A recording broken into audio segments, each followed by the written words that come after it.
Alright, what we got here is a 2000 Dodge Dakota Sport. And what we're going to do today is put a set of these on there. The first thing I do, I got the truck jacked up and I got some jack stands under the frame. We're going to take this tire off and then we'll be able to see the shock. Okay, now with the wheel off, we can see our shock right here. And there's a mount down here and the mount's right here. Now, I do got the jack under the A-arm to get this up just a little bit, that way it's not completely stretched out. This bolt here looks like it threads right into this piece on the cross member. There's not a nut on it, and it is dirty on the threads and stuff. So the first thing I'm going to do is take a little wire brush and clean that off and spray some penetrating oil on that bottom bolt. And while that's soaking in, we'll get this top one. Okay, now I got a pair of vice grips locked on there. If you look at the top of these studs, it's also like square on the top, so you can hold it up here with something and then put a wrench on it. But I'm wanting to use my breaker bar, so I'm just going to go ahead and try it with the vice grips. Like I say, it's very hard to get the vice grips to lock to the chrome plated shaft like that, so hard. But if this doesn't work, then I'll have to go back to a wrench and hold the top of that stud. Now these bolts do break off a lot, so just be careful when you go to do this, because it could be a knuckle buster.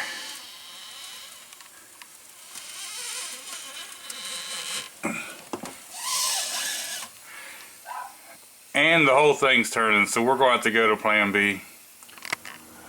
Okay, now seeing as how clamping onto that hardened shaft didn't work out so well, I got the vice grips up here on that square. And I got a wrench on there. I'm going to double wrench it just to make it easier. And let's see what happens.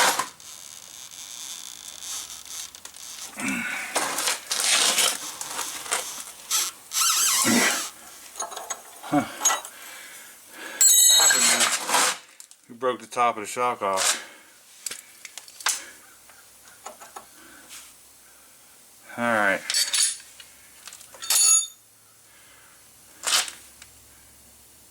So at this point,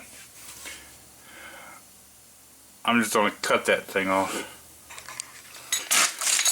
Okay, normally I would have started with an air impact, but a lot of you guys don't have them at home. So I was just going to go ahead and cut this off, and you can get a grinder or an air chisel or whatever, you can cut that nut off, or a torch. But what I done, I doubled up on the vice grips, and we're going to try it just because most everybody home doesn't have a well-equipped shop. So let's just see if we can do with what we got. It's probably going to break off if it does go.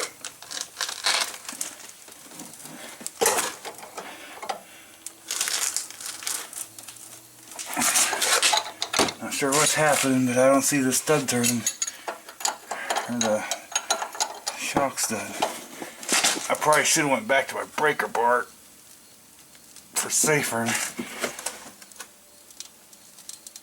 There it goes. She broke off. Now that's usually what happens, is they break right off.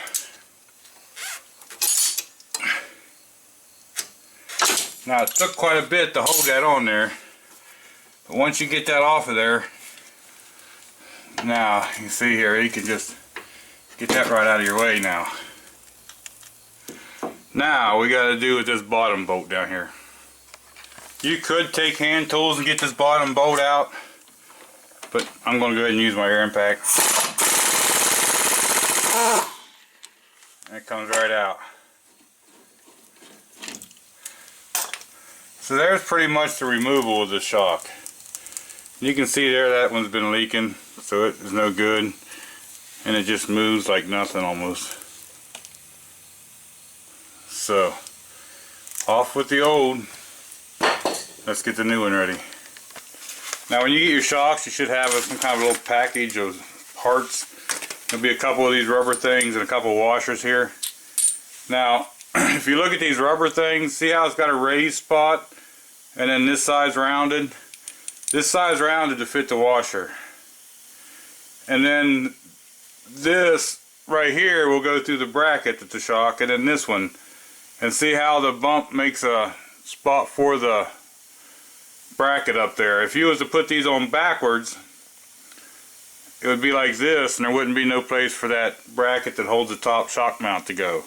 So just remember, when you put these on, you want to put a washer on with the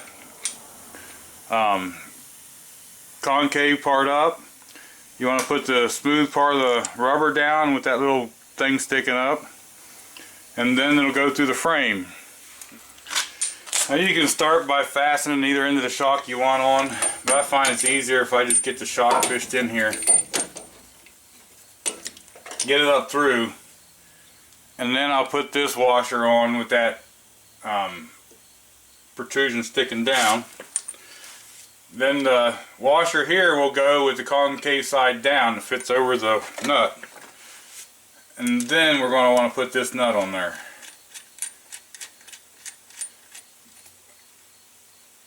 Okay, now at this point we're going to want to go get the bottom bolt in. Now we're just going to use the bolt and the washer that was on there. This one didn't seem to have it, but sometimes you'll see a washer in between the mount and the shock. So with this shock we can just push it up, get it over here into place. We'll get the bolt through it, and you'll have to pick up on the shock. Make sure you get this bolt started in there correctly. Make sure you get some threads in by hand before you try to tighten it.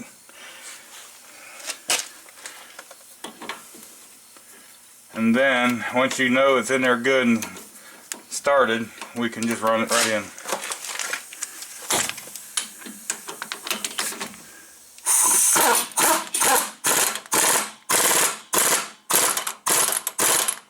Now it's just got to be good and snug. It don't have to be so tight you can't never get it back off.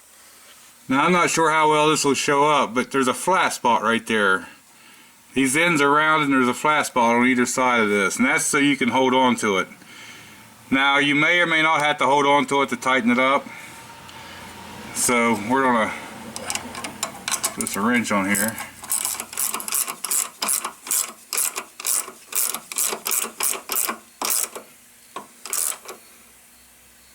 Okay, so that's tight enough that the shaft's starting to turn. Now I put the vice grips up there just to hold this. I just don't barely give it a little snug. As long as you got a little bit of squeeze on these rubbers so that it's not beating in there and it'll stay tight, you're all good. So now what we got to do basically is just put the tire back on, and we've just installed our shock. So this thing ought to ride a lot better, drive better, and it shouldn't wear tires nearly as bad with new shocks on it. So I'm going to put this tire back on it and go do the other side. You should try to replace shocks in pairs per axle. So if you're going to do the front passenger side, you should do the driver's side, or vice versa. If you're going to do the rear ones, you should do both rear. And it's including struts also. Thanks for watching.